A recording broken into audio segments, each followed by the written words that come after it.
When it comes to the subjective review of Rita's Rewind, which this is, use the previous video for the objective part of the mission statement.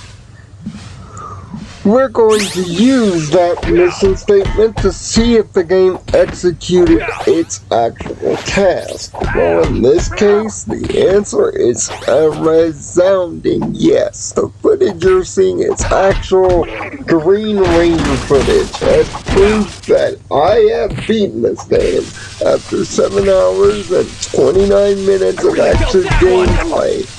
This, of course, is the speedrun mode that you get after beating it.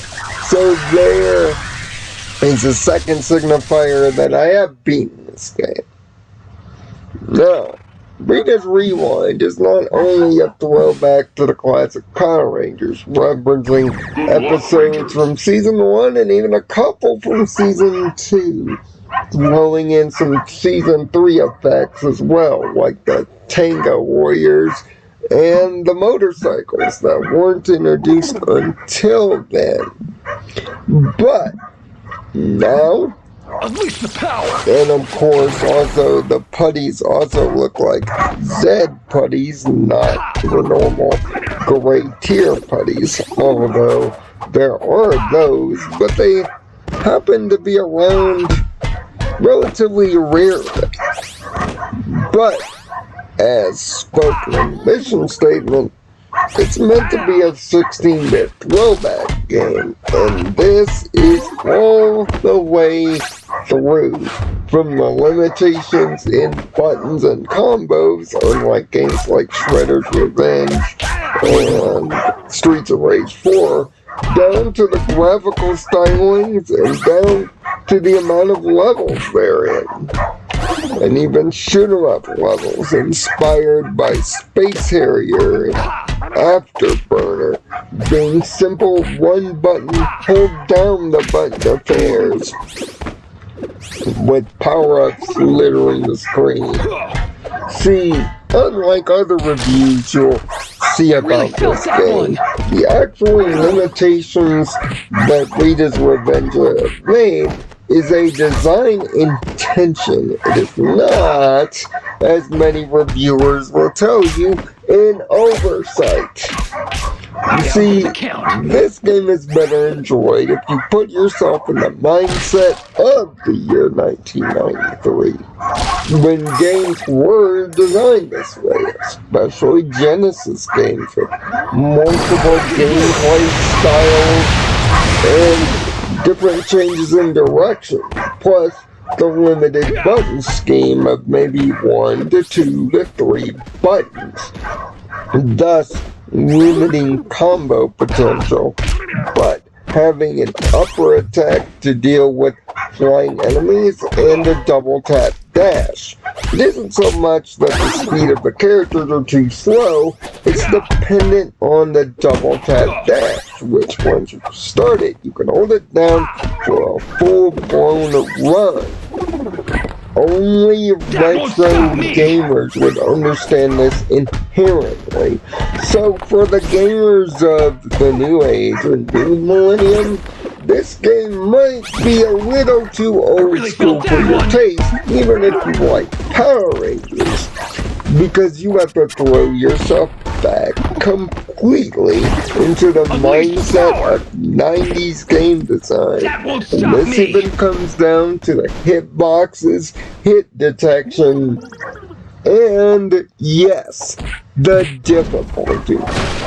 Although the footage you're seeing here is done on the easiest difficulty possible, because any game should even be somewhat difficult on the easiest difficulty, in my subjective opinion. The game will inevitably bear its teeth, much like Super Nintendo and regular Nintendo and Genesis games of the age, even down to having an arcade-style, credit-based continue system.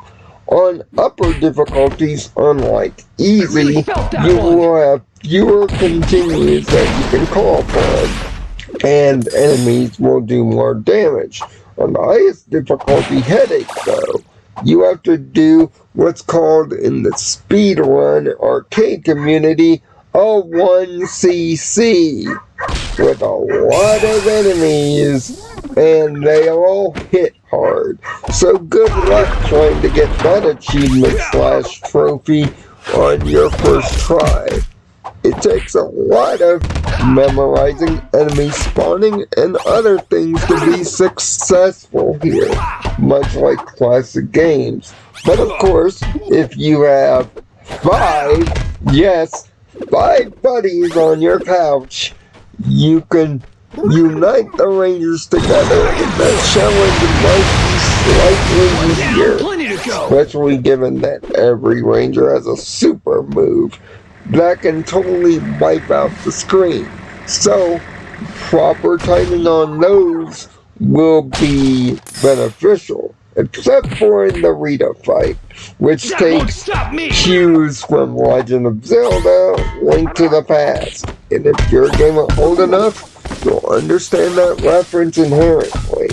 As far as the music goes, it's driven by a brand new soundtrack, inspired by the high bass boldness of the Mega Drive and thunderous guitar, perfectly 90s. The voice cast is full of great performances, all except for one, and I have to point her out, Christina V. She's just putting on the Marinette 210 voice for Kimberly. I really felt that one.